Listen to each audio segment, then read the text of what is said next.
Do you feel the vibes?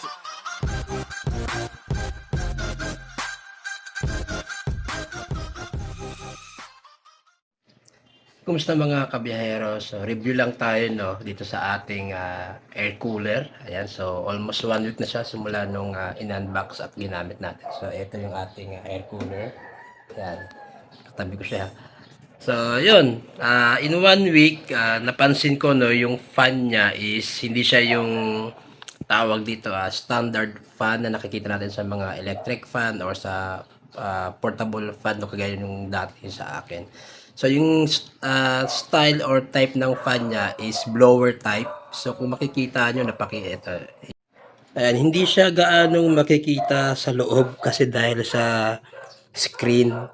Pero kung yung sinilip ko siya, ang style niya ng ng kanyang fan is blower type. Bakit? Yung blower type kasi is bilog siya.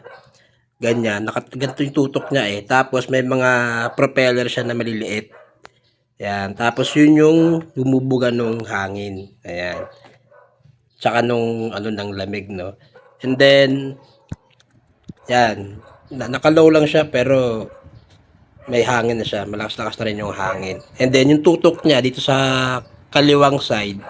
So yung mga maliliit lang na LC o propeller niya yung nagbibigay ng hangin. So ganun yung style ng ng blower type na fan na yan.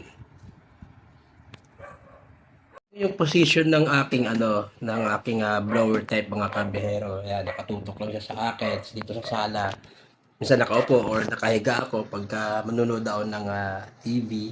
Sa kwarto naman, ganyan din, nakadikit siya sa akin. Tapos naka-low lang. Kasi pag naka-low yung yung ating air cooler na Kanazawa, ayan, mas malakas yung lamig na binibigay or nilalabas niya kaysa sa hangin. Kaya lagi ako nakalo pagka matutulog na ako. Tapos, yan, bibila ako ng ng isang buong yelo. Antay ko na lang siyang matunaw. Ayan. Tapos pagka malamig naman yung tubig, kahit wala ng yelo, maano pa rin, malamig pa rin yung binubuga niya na na hangin. So, yun yung kaganda dito sa ating air cooler no from Kanazawa. Ayan. So, malalaman pa natin after etong week na to kasi magbabayad na ako sa bill natin sa kuryente kung magkano yung dinagdag niya simula nung ginamit natin to after a week. Ayan, kung malaki ba yung kinakain niya sa kuryente o hindi. Actually, sa araw naman, nagagamit ko lang siya pagkagising ko and then maliligo tapos alis na. The whole day, hindi siya nagagamit kasi wala ako. Then pag uwi ko sa bahay from 7 p.m. onwards hanggang kinabukasan na ng ng umaga no, doon ko siya magagamit naman. So malalaman pa rin natin kung malakas ba sa kuryente itong air cooler or hindi. Ang advantage nga lang niya bukod sa hangin, may konting lamig siya na na binubuga. So lalo sa akin sa kwarto ko no, hangin lang, kahit naman dito sa sala, hangin lang okay na.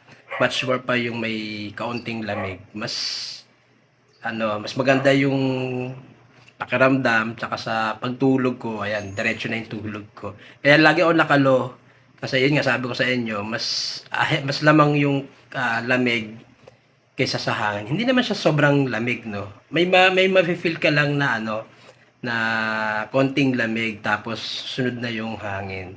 Pwede na naman mag medium or mag mid pero dahil sa halos malapit lang naman sa sa mukha ko yung fan, nakalow na lang ako para at least hindi ganun kalakas yung buga ng hangin sa akin. Mas okay pa nga yung yung nakalow ka lang kasi mas feel mo yung yung lamig niya. Ayan. So, pros and cons natin.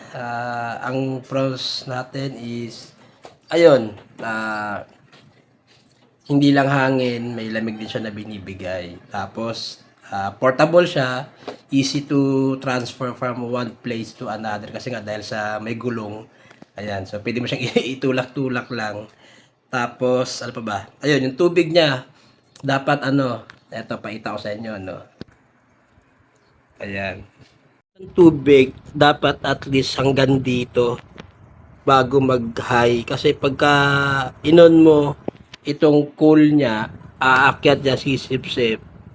Tapos mag-circulate siya, ayan, nag-circulate siya. Nagtatapon siya ng tubig sa likod. So mababawasan to kasi nga umaangat. So suggest ko na lang, ayan, bago mag-high siya, ayan, yung tubig, kahit mga ganito. Ayan, or lagpas siya ng lagpas siya ng middle. Ayan, mga dito. And then, yung tubig na ito, 1 week ko lang siyang ginagamit. Tapos, nire-refill, ko na, tinatapon ko na, meron siyang, sa ilalim, yung tawag doon, yung parang, labasan na ng tubig. Kaya, didrain ko siya, tapos papalitan ko ulit ng tubig. Ayan. So, yun nga, ang ginagamit ko ritong tubig is mineral water. Yung ginagamit kong pang-inom. Ayan.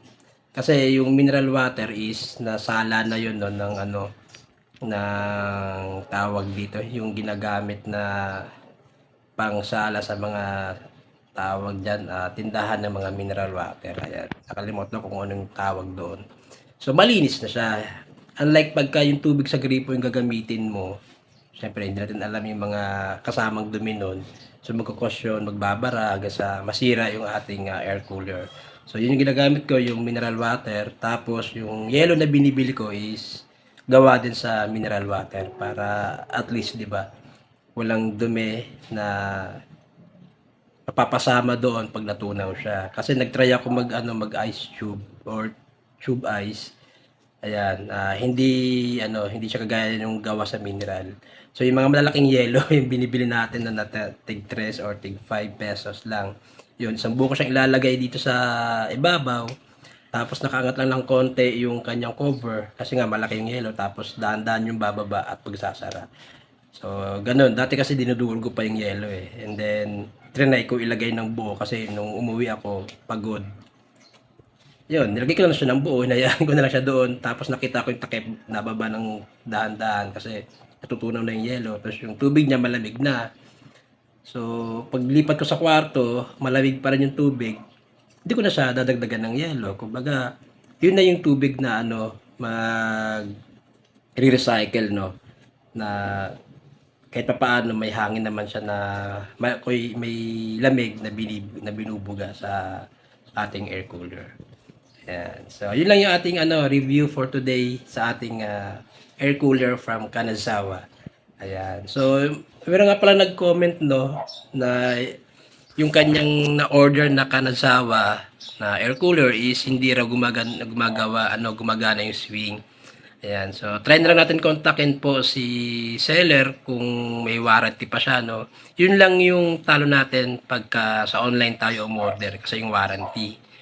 So hopefully no sana maayos yung kanyang concern na hindi nagsuswing yung Kanazawa na nabili niya no. So hindi ko lang sure kung sa online niya binili or sa direct sa store no. Kung direct sa store mas maganda kasi pwede mong ibalik 'yon.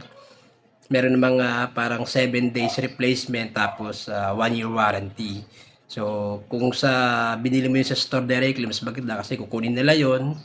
And then, ipapa-repair nila, no? If not, I think papalitan ng bago yon. So, sana ma-solve po yung inyong issue regarding sa ating Kanazawa air cooler. Ayan. So, ganito na lang po. Kuya Biyaheros now signing off.